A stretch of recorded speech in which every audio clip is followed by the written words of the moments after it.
Praise God, ನಾಮಕ್ಕೆ ಸ್ತೋತ್ರ ಉಂಟಾಗಲಿ. ಸನ್ನಿಧರಾಗಿರ್ತಕ್ಕಂಥ ಎಲ್ಲ ದೇವ ಮಕ್ಕಳಿಗೂ ಯೇಸು ಕ್ರಿಸ್ತನ ನಾಮದಲ್ಲಿ ಇವತ್ತು ಮುಂಜಾನೆ ನಾನು ನಿಮ್ಮನ್ನು ಸ್ವಾಗತಿಸ್ತಾ ಇದ್ದೇನೆ. ಈ ಕೂಟಕ್ಕೆ ಪ್ರತ್ಯೇಕವಾಗಿ ಇವರೆಗೂ ಕರ್ತ ನಮ್ಮನ್ನು ಅದ್ಭುತಕರವಾಗಿ ನಡೆಸಿದ್ದಾರೆ. ಮುಂಜಾನೆ ಲೈವ್ನಲ್ಲಿ ಸ್ವಲ್ಪ ತಡೆ ಆದ ಕಾರಣ, ಸಮಸ್ಯೆ ಆದ ಕಾರಣ ಇಲ್ಲಿ ದೊಡ್ಡ ಬಿರುಗಾಳಿ ಮತ್ತು ಮುಂಚಾನೆಯಿಂದ ಮಳೆಯ ಕಾರಣದಿಂದ there is some problem in the internet, and at the same time there is some problem in all the connectivities. So ಆದರೂ ಸಹ ಇವತ್ತು ಮುಂಜಾನೆ ವೇಳೆಯಲ್ಲಿ ಕರ್ತನ್ ಕೊಟ್ಟಂಥ ಶಬ್ದ ನಿಮ್ಮ ಕಿವಿಗಳಿಗೆ ನಾನು ತಲುಪಿಸಬೇಕಾದದ್ದು ನನ್ನ ಜವಾಬ್ದಾರಿ ಆದಂಥ ಕಾರಣದಿಂದ ವೇಗವಾಗಿ ನಾನು ಇದನ್ನು ನಿಮಗೆ ತಲುಪಿಸ್ಲಿಕ್ಕಾಗಿ ಇಚ್ಛಿಸ್ತಾ ಇದ್ದೇನೆ. ದೀರ್ಘಕಾಲವಾದ ಸಂದೇಶವಾಗಿರುವುದಿಲ್ಲ. ಒಂದು ಕ್ಯಾಪ್ಸೂಲ್ ರೀತಿಯಲ್ಲಿ ವೇಗವಾಗಿ ಕರ್ತನ್ ಹೇಳಿದ ಶಬ್ದವನ್ನು ನಿಮ್ಮೊಟ್ಟಿಗೆ ಹಂಚ್ಕೊಳ್ಳಿಕ್ಕಾಗಿ ಇವತ್ತು ಮುಂಚಾನೆ ವೇಳೆಯಲ್ಲಿ ಇಚ್ಛಿಸ್ತೇನೆ. ಯಾವಾಗಲೂ ಅರ್ಥ ಮಾಡ್ಕೊಳ್ರಿ, ದೇವರ ವಾಕ್ಯ ನನ್ನನ್ನು ಬದಲಾಯಿಸ್ತದೆ. ದೇವರ ವಾಕ್ಯ ನನ್ನ ಪರಿಸ್ಥಿತಿಗಳನ್ನು ಬದಲಾಯಿಸ್ತದೆ. ದೇವರ ವಾಕ್ಯ ನನ್ನ ಎಲ್ಲ ಸ್ಥಿತಿಗತಿಗಳನ್ನು ಬದಲಾಯಿಸುವಂಥದ್ದಾಗಿದೆ. ಹಾಗಾದರೆ ಇವತ್ತು ಮುಂಚಾನೆ ವೇಳೆಯಲ್ಲಿ ವಾಕ್ಯ ಭಾಗಕ್ಕೆ ಹೋಗುವ. ನಾನು ಮುಂಚಾನೆ ಮಾತನಾಡ್ತಾ ಇದ್ದಂಥ ಅದೇ ಭಾಗಕ್ಕೆ ಹೋಗ್ತೇನೆ. ಮತ್ತಾಯನ ಸ್ವಾರ್ತೆ 14ನೇ ಅಧ್ಯಾಯ ಅದರ 22ನೇ ವಾಕ್ಯ ಭಾಗ. ಇದು ಆದ ಕೂಡಲೇ ಆತನು ತನ್ನ ಶಿಷ್ಯರಿಗೆ, ನಾನು ಈ ಜನರ ಗುಂಪುಗಳನ್ನು ಕಳುಹಿಸಿ ಬಿಡುವಷ್ಟರೊಳಗೆ ನೀವು ದೋಣಿಯನ್ನು ಹತ್ತಿ ಮುಂದಾಗಿ ಆಚೆ ದಡಕ್ಕೆ ಹೋಗಿರಿ ಎಂದು ಬಲವಂತ ಮಾಡಿದನು. Praise God. ಇಲ್ಲಿ ನೋಡ್ರಿ, ಯೇಸು ಸ್ವಾಮಿ ಒಂದು ದೊಡ್ಡ ಅದ್ಭುತದ ನಂತರವಾಗಿ ಯೇಸು ಸ್ವಾಮಿ ತನ್ನ ಶಿಷ್ಯಂದಿರು ಈಗ ಆಚೆ ದಡಕ್ಕೆ ಹೋಗಬೇಕೆಂಬುದಾಗಿ ಯೇಸು ಸ್ವಾಮಿ ಒಂದು ಆಲೋಚನೆ. ಪ್ರಾರಂಭದಲ್ಲಿ ಒಂದು ಅರ್ಥಕ್ಕೆ ಮಾಡಿಕೊಳ್ಳ್ರಿ, ಇದು ಶಿಷ್ಯಂದಿರ ಆಲೋಚನೆ ಅಲ್ಲ, ಇದು ಯೇಸು ಸ್ವಾಮಿಯ ಆಲೋಚನೆ. ಒಂದನೇದಾಗಿ. ಎರಡನೇದಾಗಿ, ಇದು ಯೇಸು ಸ್ವಾಮಿ ಹೇಳ್ತಾ ಇರುವಂಥ ದಿವಸವನ್ನು ವೇಗವಾಗಿ ನಿಮ್ಮ ಗಮನಕ್ಕೆ ನಾನು ತರ್ತೇನೆ. 5,000 ಜನರಿಗೆ ಯೇಸು ಸ್ವಾಮಿ ಅದ್ಭುತ ಮಾಡಿ ಆಹಾರವನ್ನು ಒದಗಿಸಿಕೊಟ್ಟಿದ್ದಾರೆ. ನಾನು ಹೇಳಿದ ಹಾಗೆ 5,000 ಜನರಿಗೆ ಯೇಸು ಸ್ವಾಮಿ ಆಹಾರ ಸಿದ್ಧಪಡಿಸದೆ ಹೋದರು. ಅದ್ಭುತ ಮಾಡಿದಂತಹ ಈ ರೊಟ್ಟಿ ಮೀನುಗಳನ್ನು ಜನರ ಹತ್ತಿರಕ್ಕೆ ತಲುಪಿಸಿದ್ದು ಶಿಷ್ಯರು. ಯಾಕೆಂದರೆ ಯೇಸು ಸ್ವಾಮಿ ಹೇಳಿದರು, ನೀವು ಗುಂಪು ಗುಂಪಾಗಿ ಕೂತ್ಕೊಳ್ಳಿ ಅಂತ ಹೇಳಿ. ಈಗ ಶಿಷ್ಯಂದಿರ ಕೆಲಸ ಕರ್ತವ್ಯವಾಗಿತ್ತು. ಈ 5,000 ನಾನು ಅನ್ನಿಸ್ತೇನೆ ರೀ, ಸುಮಾರು 15-20 ಸಾವಿರ ಜನರಿದ್ದರು ಅಂತ ವೇದ ಪಂಡಿತರು ಅಭಿಪ್ರಾಯ ಪಡುವಂಥದ್ದು, ಅನೇಕರು ಅಭಿಪ್ರಾಯ ಪಡುವಂಥದ್ದು ನಾವು ಕೇಳಿರ್ಬೋದು ಈ ಭಾಗವನ್ನು, ಅಲ್ವಾ? ಸೊ ಇಷ್ಟು ಜನರಿಗೆ ಬೇರೆ 12 ಜನ ಶಿಷ್ಯಂದಿರು ಆಹಾರವನ್ನು ಕಂಪ್ಲೀಟ್ ಡೇ ಅವ್ರೇನು ಮಾಡಿದ್ದಾರೆ, ಅವರು ಇವರಿಗೆ ತಲುಪಿಸಿದ್ದಾರೆ. They have gone and serve them. ಅದು ಯಾವ ರೀತಿಯಲ್ಲಿ ಗೊತ್ತಾ, ಇವರು ಹೊಟ್ಟೆ ತುಂಬುವವರೆಗೂ ತಿಂದಿದ್ದಾರೆ. ಅವರು ತೃಪ್ತರಾದರು ಎಂಬುದಾಗಿ ವಾಕ್ಯ ಹೇಳ್ತದೆ. ಯಾರಿಗಾದರೂ ಸ್ವಲ್ಪ ಕಡಿಮೆ ಆದರೆ ಮತ್ತೆ ಹೋಗಿ ಕೊಡಬೇಕು ಇವ್ರಿಗೆ, ಮತ್ತೆ ಇವರಿಗೆಲ್ಲ ಹಂಚಿಕೊಡಬೇಕು. ಒಂದು ಸಾಧಾರಣ ಕೆಲಸ ಅಲ್ಲ ಇದು. Serving is not a small job. ಕೆಲವೊಮ್ಮೆ ಈ ಬಡಿಸುವಂಥ ವ್ಯಕ್ತಿ ಹೇಗಿರ್ತಾರೋ ಹಾಗೆ ನಾವು ಊಟ ಮಾಡುವುದುಂಟು, ಅಲ್ವಾ? ನಿಮ್ಗೆ ಗೊತ್ತು ನಾನೇನು ಹೇಳ್ತಾ ಇದ್ದೇನೆ ಎಂಬುದಾಗಿ. ಪ್ರೀತಿಯಿಂದ ಬಡಿಸುವಾಗ, ಪ್ರೀತಿಯಿಂದ ಕೆಲವು ಕಾರ್ಯಗಳನ್ನು ಮಾಡುವಾಗ ನಮ್ಮ ಲಿಮಿಟ್ ಮೀರಿ ನಾವು ಕೆಲವು ಕಾರ್ಯಗಳನ್ನು ಮಾಡ್ತೇವೆ. ಓಕೆ, ನಾನು ನಿಮಗೆ ಅರ್ಥ ಮಾಡಿಸ್ಲಿಕ್ಕೆ ಬಯಸುವಂಥ ಮೊದಲನೇ ಭಾಗ, ಇಷ್ಟು ಕಂಪ್ಲೀಟಾಗಿ ದಿನವಿಡೀ ಇವರು ರೆಸ್ಟ್ ಇಲ್ಲದ ಹಾಗೆ ಕೆಲಸ ಮಾಡಿ, ರೆಸ್ಟ್ ಇಲ್ಲದ ಹಾಗೆ ಓಡಾಡಿ ನಡೆದಾಡಿ ಎಲ್ಲ ಮಾಡಿದ ನಂತರ ಈ ಜನರು ಹೋಗುವುದಕ್ಕಿಂತ ಮುಂಚೆಯೇ, ಈ ಜನರನ್ನ ಕಳಿಸ್ತಾ ಇರುವಾಗಲೇ ಯೇಸು ಸ್ವಾಮಿ ತನ್ನ ಶಿಷ್ಯಂದಿರನ್ನು ಆಚೆ ದಡಕ್ಕೆ ಕಳಿಸ್ತಾ ಇದ್ದಾರೆ. ಆಮೆನ್. ನಾನು ಅನ್ನಿಸ್ತೇನೆ, ನಾನು ಹೇಳ್ತಾ ಇರುವಂಥ ಕಾರ್ಯ, ನಾನು ಹೇಳ್ತಾ ಇರುವಂಥ ವಿಷಯ ನಿಮ್ಗೆ ಅರ್ಥ ಆಗ್ತಾ ಇದೆ ಅಂತ. ಯೇಸು ಸ್ವಾಮಿ ಇವ್ರನ್ನ ಒತ್ತಾಯಪಡಿಸಿ ಕಳಿಸ್ತಾ ಇದ್ದಾರೆ, ಬಲವಂತ ಮಾಡಿ ಕಳಿಸ್ತಾ ಇದ್ದಾರೆ. ಇವ್ರಿಗೆ ಆ್ಯಕ್ಚುಲಿ ಹೋಗಲಿಕ್ಕೆ ಇಷ್ಟ ಇದೆಯಾ ಅಂತ ಹೇಳಿದ್ರೆ ಇಷ್ಟ ಇದೆ ಇವ್ರಿಗೆ, ಬಟ್ ಶಾರೀರಿಕವಾದಂತಹ ಬಲಹೀನತೆಗಳಿದ್ದೇ ಇದೆಯಲ್ಲ ಪಾಪ.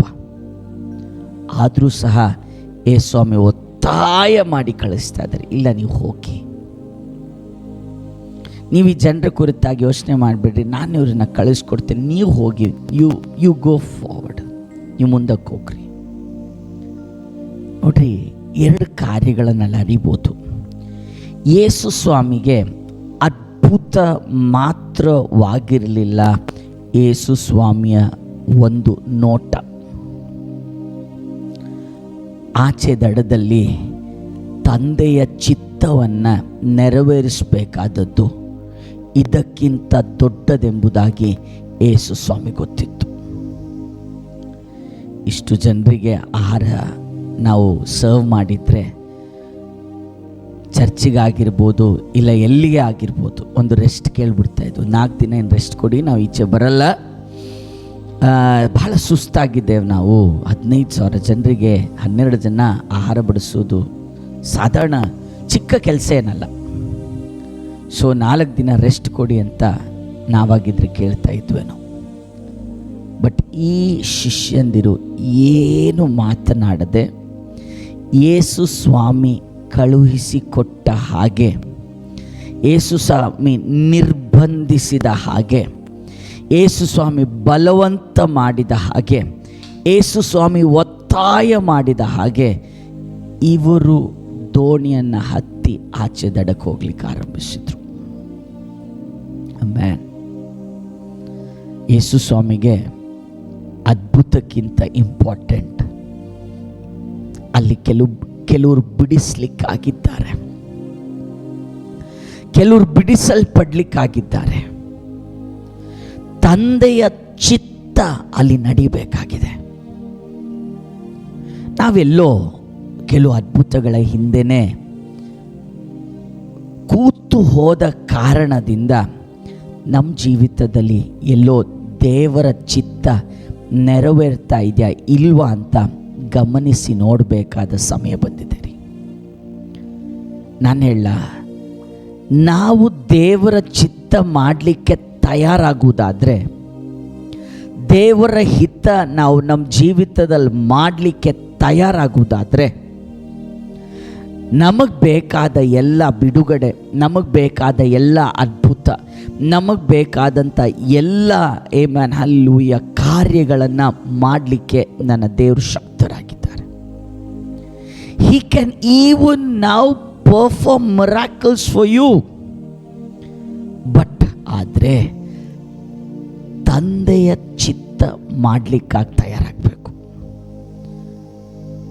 ಯೇಸು ಸ್ವಾಮಿಯವ್ರನ್ನ ಒತ್ತಾಯ ಮಾಡಿ ಕಳಿಸ್ತಾ ಇದ್ದಾರೆ. ನಾನು ಹೇಳ, ಯೇಸು ಸ್ವಾಮಿ ಒತ್ತಾಯ ಮಾಡಿ ಕಳಿಸ್ತಾ ಇದ್ದರೆ ಇನ್ನೂ ಈ ದಾರಿಯಲ್ಲಿ ಏನೆಲ್ಲ ಬಂದರೂ ಯೇಸು ಸ್ವಾಮಿ ಜವಾಬ್ದಾರರು. ಆಮೆನ್.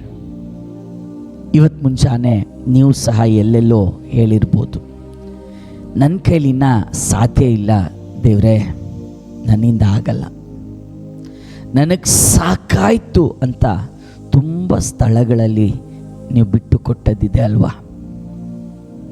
ನನಗೊತ್ತು, ಈ ಪ್ರಾರ್ಥನಾ ಲೈನಲ್ಲಿ ಈ ವಾಕ್ಯ ಕೇಳುವಂಥ ಎಷ್ಟೋ ಜನರು ನನಗೆ ಕಾಲ್ ಮಾಡಿ ಹೇಳಿದ್ದಾರೆ. ತುಂಬ ಸಾಕ್ಷಿಗಳಿದೆ. ನಾನು ಎಲ್ಲ ಸಾಕು ಅಂತ ಹೇಳಿ ನಾನು ಸುಸೈಡ್ ಮಾಡಲಿಕ್ಕಾಗಿ ಹೋದವನು, ಬಟ್ ನಿಮ್ಮ ವಾಕ್ಯ ಕೇಳಿ ಇಲ್ಲಿವರೆಗೂ ದೇವರು ಧೈರ್ಯದಿಂದ ನನ್ನ ನಿಲ್ಲಿಸಿದ್ದಾರೆ ಅಂತ. ಸೋ ಮೆನಿ ಟೆಸ್ಟಮನೀಸ್, ತುಂಬ ಟೆಸ್ಟಮನೀಸ್ ಇದೆ ಈ ರೀತಿಯಾಗಿ ಶೇರ್ ಮಾಡಲಿಕ್ಕೆ. ಒಬ್ಬರು ಬ್ರದರ್, ಅವರು ನಾಳೆ ಒಂದು ದೊಡ್ಡ ಕಷ್ಟ ಅವ್ರು ಫೇಸ್ ಮಾಡಬೇಕಾಗಿದೆ. ಅದಕ್ಕಿಂತ ಮುಂಚಿತವಾದ ರಾತ್ರಿ ಅವ್ರು ಹೇಳಿದ ಸಾಕ್ಷಿರಿ, ವಿಷ ತಂದು ಇಟ್ಕೊಂಡು ಕೂತಿದ್ದಾರೆ ಮನೆಯಲ್ಲಿ, ನಾಳೆ ದಿನವನ್ನು ಫೇಸ್ ಮಾಡಲಿಕ್ಕಾಗದೆ. ಸೊ ಅವತ್ತು ರಾತ್ರಿ ಅವ್ರಿಗೆ ನಿದ್ದೆ ಬರ್ತಾ ಇಲ್ಲ. That night he is unable to sleep.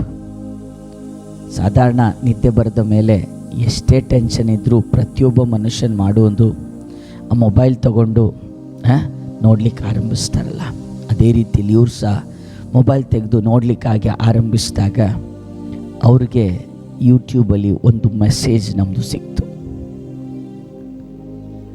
ಆ ಮೆಸೇಜಲ್ಲಿ ಅವ್ರು ತೆಗೆದ ಮೆಸೇಜಲ್ಲಿ ಈ ರೀತಿಯಾಗಿ ಅವತ್ತವ್ರು ಕೇಳಿದ್ದಾರೆ,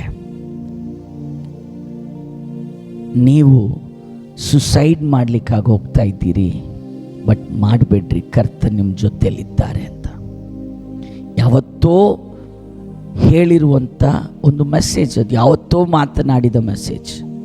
ಬಟ್ ಈ ಮೆಸೇಜ್ ಅವರಿಗೆ ಸಿಕ್ಕಿದಾಗ ಅವರಿಗೆ ಎಲ್ಲಿಂದ ಒಂದು ಬಲ, ಒಂದು ಧೈರ್ಯ ಬಂತು. ಅಲ್ಲಿಗೆ ಅವರು ಚಿಂತೆ ಮಾಡಿದರು, ಇಲ್ಲ ನಾನು ಇನ್ನು ಸುಸೈಡ್ ಮಾಡ್ಕೊಳ್ಳೋಕೆ ಹೋಗಲ್ಲ. ಆ ವಿಷದ ಬಾಟ್ಲ್ ತಂದದ್ದನ್ನು ಅವತ್ತು ರಾತ್ರಿನೇ ಸುಮಾರು 2:30 ಗಂಟೆಯಲ್ಲಿ ಅವರು ಕಾಲ್ ಮಾಡಿ ಹೇಳಿದ್ದು ಈಗಲೂ ಜ್ಞಾಪಕ ಇದೆ. 2:30 ಗಂಟೆಗೆ ಅವರು ಇರುವಂಥದ್ದೊಂದು 2nd ಫ್ಲೋರಲ್ಲಿ ಒಂದು ಮನೆಯಲ್ಲಿ, ಆ ಮನೆಯಿಂದ ದೂರಕ್ಕೆ ಆ ಬಾಟ್ಲನ್ನು ಎಸ್ದುಬಿಟ್ರಂತೆ. ಮತ್ತು ಕೂತು ಪ್ರಾರ್ಥನೆ ಮಾಡಿದಾಗ ದೇವರೇನೋ ಒಂದು ದೊಡ್ಡ ಸಮಾಧಾನ ಕೊಟ್ಟರು. 5 ಗಂಟೆ ಆಗುವಾಗ ಒಳ್ಳೆ ನಿದ್ರೆಗೆ ಜಾರಿಬಿಟ್ಟೆ. ಬೆಳಿಗ್ಗೆ ನಾನು ಏನು ಫೇಸ್ ಮಾಡಲಿಕ್ಕೆ ಆಗದಂಥ ಒಂದು ಪ್ರಾಬ್ಲಮ್ ಅಂತ ನಾನು ನೆನೆಸಿ ಮಲಗಿದ್ನೋ, ನಾನು ನೆನೆಸಿ ಕೂತಿದ್ನೋ, ಆ ವಿಷಯದ ಮೇಲೆ ದೇವರೊಂದು ದೊಡ್ಡ ಬಿಡುಗಡೆ ಕೊಟ್ಟರು. ನಾನಿಲ್ಲಿ ನಿಮ್ಗೆ ಅರ್ಥಪಡಿಸ್ಲಿಕ್ಕಾಗಿ ಇಚ್ಛಿಸುವಂಥ ಕಾರ್ಯ ಏನು ಗೊತ್ತಾ? ದೇವರು ಕೆಲವೊಮ್ಮೆ ನಮ್ಮ ಜೀವಿತದಲ್ಲಿ ನಾವು ಹಾದು ಹೋಗೋ ಕೆಲವು ವಿಷಯಗಳ ಮಧ್ಯದಲ್ಲಿ ಒತ್ತಾಯಪಡಿಸ್ತಾರೆ. ನಿಮ್ಗೆ ಅರ್ಥ ಆಗಿದೆಯಾ ಸ್ವಾಮಿ ಒತ್ತಾಯಪಡಿಸೋದು ಹೇಗೆ ಅಂತ? ಕೆಲವೊಮ್ಮೆ ಈ ರೀತಿಯಾಗಿ ನಾವು ಸಾಯ್ಲಿಕ್ಕೋ ಇಲ್ಲ ಬೇರೆ ಏನೋ ಕಾರ್ಯ ಮಾಡಲಿಕ್ಕೆ ಹೋಗ್ತಾ ಇರ್ತೇವೆ, ಬಟ್ ಇಲ್ಲ ಬೇಡ ಅನ್ನುವಂಥ ಒಂದು ತಡೆ, ಒತ್ತಾಯ, ಒಂದು ಬಲವಂತ, ಬೇಡ ಮಾಡಬೇಡ ಅದನ್ನು ಅಂತ ನಿಮ್ಮ ಜೀವಿತದಲ್ಲಿ ನೀವು ಅನುಭವಿಸಿರುವುದಾದರೆ ಕಮಾನ್ ಆ ಕಮೆಂಟ್ ಭಾಗದಲ್ಲಿ ಎಸ್ ಅಂತ ಹಾಕಿ. ಈ ರೀತಿಯಾಗಿ ಯಾವುದಾದ್ರೂ ಕೆಲವು ವಿಷಯಗಳ ಮಧ್ಯದಲ್ಲಿ ಯೇಸು ಸ್ವಾಮಿ ನಿಮ್ಮನ್ನು ಬಲವಂತ ಮಾಡಿದ್ದನ್ನು ನೀವು ಅನುಭವಿಸಿದ್ದೀರಾ? ಮೇ ಬಿ ಒಂದು ಯಾವುದೋ ಕೋರ್ಸ್ ತೆಗೆದುಕೊಳ್ಳಿಕ್ಕೆ ಒಂದು ಬಲವಂತ ಮಾಡಿರ್ಬೋದು ದೇವರು ನಿಮಗೆ. ನಿಮ್ಮ ಮನಸ್ಸಲ್ಲಿ ಇಲ್ಲದೆ ಇರಲಿಲ್ಲ, ಬಟ್ ಏನೋ ಒಂದು ಬಲವಂತ, ನಿಮ್ಗೆ ಯಾರೋ ಇದನ್ನು ಹೇಳಿ ಮಾಡಿದ ಹಾಗೆ ಒಂದು ಬಲವಂತ. ಮೇ ಬಿ ನಾನು ಅನುಭವಿಸಿದ್ದು, ನಾನು ಕೇಳಿದ್ದನ್ನು ನಾನು ನಿಮ್ಮೊಟ್ಟಿಗೆ ಹೇಳ್ತಾ ಇದ್ದೇನೆ. ಕೆಲವರಿಗೆ ಈ ಮದುವೆ ಅಂದ್ರೇ ಇಷ್ಟ ಇರಲಿಲ್ಲ, ಬಟ್ ಯಾರೋ ಬಲವಂತ ಮಾಡಿದ್ರು, ಮತ್ತು ದೇವರೇ ಇದನ್ನು ಮಾಡಿಸ್ತಾ ಇದ್ದಾರೆ ಎಂಬುವಂಥ ಚಿಂತೆ ಒಡನೆ ನಮ್ಮ ಮದುವೆ ಆದ್ವಿ.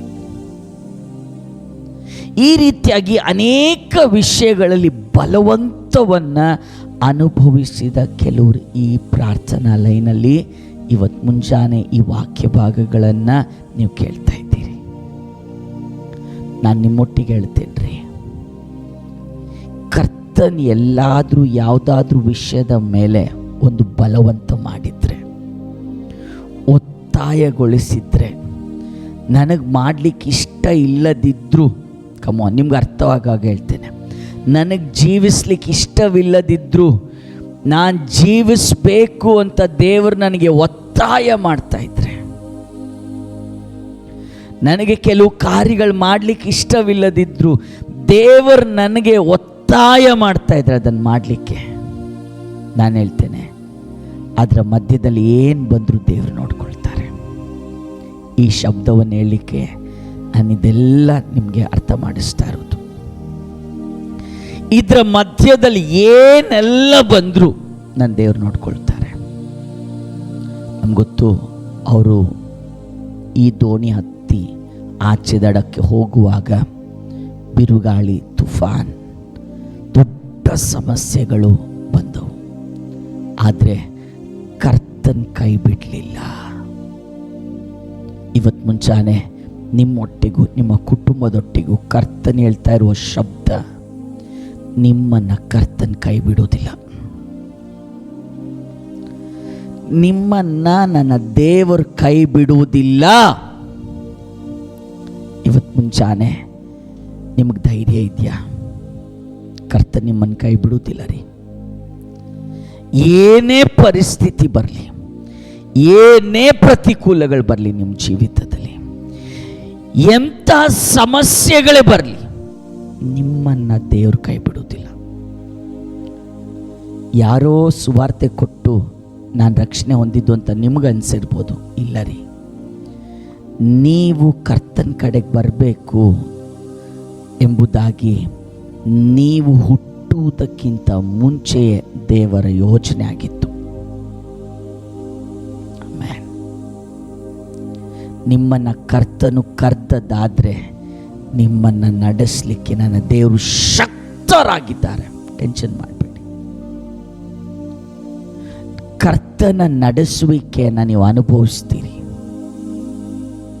ಇನ್ನೂ ಧೈರ್ಯವಾಗಿ ನಾನು ನಿಮ್ಗೆ ಹೇಳ್ತೇನೆ, ಕರ್ತನ ಇರುವಿಕೆ ನಿಮ್ಮ ಜೊತೆಯಲ್ಲಿ ನೀವು ಅನುಭವಿಸ್ತೀರಿ. ನೀವು ನಂಬಿದವರು ಎಲ್ಲ ನಿಮ್ಮನ್ನು ಕೈ ಬಿಟ್ಟರು, ಜೊತೆಗಾರರಿಲ್ಲದೆ ಏಕಾಂಗಿಯಾಗಿ ಹೋದರು, ಪರಿಸ್ಥಿತಿ ಎಲ್ಲ ನಾವು ಯೋಚಿಸೋದಕ್ಕಿಂತ ಕೆಟ್ಟದಾಗಿ ಹೋದರು, ಭಾರಪಡಬೇಡ್ರಿ. ನಮ್ಮನ್ನು ಕರೆದ ದೇವರು ನಂಬಿಗಸ್ತರು. ಕರ್ತನು ನಿಮ್ಮ ಜೀವಿತದಲ್ಲಿ ಏನಾದರೂ ಒತ್ತಾಯಗೊಳಿಸಿದ್ದಾರ? ಸೇವೆಗೆ ಬರಲಿಕ್ಕಾಗಿ ಒತ್ತಾಯಗೊಳಿಸಿದ್ದಾರ? ನಿಮ್ಮನ್ನು ಸೇವೆಯಲ್ಲಿ ನಡೆಸುವುದು ದೇವರ ಕೆಲಸ. ನಾನು ಎಷ್ಟೋ ವರ್ಷಗಳು, ಎಷ್ಟೋ ಸಮಯ ಈ ಸೇವೆ ಬೇಡ, ಈ ಕಾರ್ಯಗಳು ನನಗಾಗಲ್ಲ ಅಂತ ಹೇಳಿ ನೆನೆಸಿ ಕೂತೋನ್ರಿ ನಾನು. ಬಟ್ ಅಪ್ರಯೋಜಕವಾದ ನನ್ನನ್ನು ದೇವರು ಇಲ್ಲಿವರೆಗೂ ಉಪಯೋಗಿಸ್ತಾ ಬಂದಿರುವುದಾದರೆ ನಿಮ್ಮನ್ನು ದೇವರು ಉಪಯೋಗಿಸ್ತಾರೆ.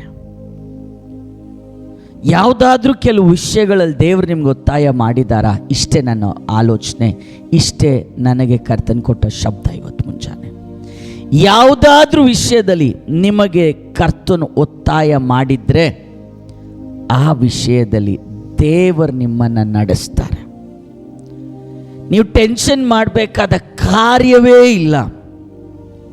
ಕೆಲವು ವಿಷಯಗಳನ್ನು ಕರ್ತನ ಕೈಗಳಿಗೆ ಬಿಟ್ಟುಕೊಟ್ಬಿಡಿ. ನಿಮ್ಮ ಮಕ್ಕಳನ್ನು ಇವತ್ತು ಮುಂಚಾನೆ ನೀವು ಭಾರ ಪಡ್ತಾ ಇರುವಂಥ ಕೆಲವು ವಿಷಯಗಳನ್ನು, ನಿಮ್ಮ ಮನೆಯ ವಿಷಯಗಳನ್ನು, ನೀವು ಕಣ್ಣೀರಿಡ್ತಾ ಇರುವಂಥ ಕೆಲವು ವಿಷಯಗಳನ್ನು ಕರ್ತನಿಗೆ ಜಸ್ಟ್ ಬಿಟ್ಟುಕೊಟ್ಬಿಡಿ. ಕರ್ತನು ತಾನೇ ನಿಮ್ಮನ್ನು ನಡೆಸಲಿಕ್ಕೆ ಶಕ್ತರಾಗಿದ್ದಾರೆ. ದೇವರು ನಿಮ್ಮನ್ನು ನಡೆಸ್ತಾರೆ, ಭಾರ ಪಡಬೇಡಿ. ಅದ್ಭುತಕರವಾಗಿ ದೇವರು ನಿಮ್ಮನ್ನು, ನಿಮ್ಮ ಕುಟುಂಬವನ್ನು ನಡೆಸ್ತಾರೆ. ಇವತ್ತು ಮುಂಚಾನೆ ಸಹ ಯಾವ ವಿಷಯದಲ್ಲೆಲ್ಲ ಕಳೆದ ರಾತ್ರಿಯಲ್ಲಿ ನೀವು ಭಾರಪಟ್ಟು ಮಲಗಿದ್ರು ಆ ಎಲ್ಲ ವಿಷಯಗಳ ಮೇಲೆ ನನ್ನ ದೇವರ ಕರ, ನನ್ನ ಕರ್ತನ ಕರ ಇವತ್ತು ಮುಂಜಾನೆ ಚಲಿಸ್ತದೆ. ಟೆನ್ಷನ್ ಮಾಡಬೇಡಿ, ದೇವರು ನಿಮ್ಮ ಸಂಗಡ ಇದ್ದಾರೆ. ಶಿಷ್ಯಂದಿರಿಗೆ ಅನುಭವಿಸ್ಲಿಕ್ಕಾಗಲಿಲ್ಲ, ಅಯ್ಯೋ ನಮ್ಮನ್ನು ಕಷ್ಟಕ್ಕೆ ದೇವರು ಕಳಿಸ್ಬಿಟ್ರಲ್ಲ, ಈ ಕಷ್ಟ ನಾವು ಮಾತ್ರ ಫೇಸ್ ಮಾಡಬೇಕಲ್ಲ ಅಂತ ಇವ್ರ ಚಿಂತೆ ಇತ್ತು. ಇಲ್ಲ, ನನ್ನ ದೇವರು ಹಾಗೆ ನಮ್ಮನ್ನು ಕಷ್ಟಕ್ಕೆ ಒಳಪಡಿಸಿ ದೂರದಲ್ಲಿ ನಿಂತು ನೋಡುವ ದೇವರಲ್ಲ. ನಾನೇನಾದರೂ ಹಾದೋಗ್ತಾ ಇದ್ದರೆ ಕರ್ತನ ನಂಬಿಗಸ್ತನು. ದೇವರು ನನ್ನನ್ನು ಒಬ್ಬಂಟಿಗನಾಗಿ ಬಿಡುವುದಿಲ್ಲ. ದೇವರು ನನ್ನನ್ನು ಎಲ್ಲ ವಿಷಯಗಳ ಮಧ್ಯದಲ್ಲಿ ದಾಟಿಸಲಿಕ್ಕೆ ನನ್ನ ದೇವರು ಶಕ್ತರಾಗಿದ್ದಾರೆ. ಇವತ್ತು ಮುಂಚಾನೆ ನಾನು ನಿಮಗೋಸ್ಕರ ಪ್ರಾರ್ಥಿಸ್ಲಿಕ್ಕಾಗಿ ಬಯಸ್ತಾ ಇದ್ದೇನೆ. ಕೆಲವು ವಿಷಯಗಳಲ್ಲಿ ದೊಡ್ಡ ಬಿಡುಗಡೆಗಳನ್ನು ಈ ದಿವಸಗಳಲ್ಲಿ ನೀವು ನೋಡ್ತೀರಿ. ಪರಿಶುದ್ಧನು ಮಹೋನ್ನತದಲ್ಲಿ ವಾಸ ಮಾಡುವಂಥ ಸ್ವರ್ಗೀಯ ದೇವರೇ, ಇವತ್ತು ಮುಂಚಾನೆ ಈ ಪ್ರಾರ್ಥನಾ ಲೈನಲ್ಲಿ ದೇವರೇ, ಪ್ರತ್ಯೇಕವಾಗಿ ಯೂಟ್ಯೂಬಲ್ಲಿ ದಿನವಿಡೀ ವಾಕ್ಯಗಳನ್ನು ಕೇಳ್ತಾ ಇರ್ತಕ್ಕಂಥ ಎಲ್ಲ ದೇವ ಮಕ್ಕಳನ್ನು ನಿಮ್ಮ ಕೈಗಳಿಗೆ ಒಪ್ಪಿಸ್ಕೊಡ್ತಾ ಇದ್ದೇನೆ.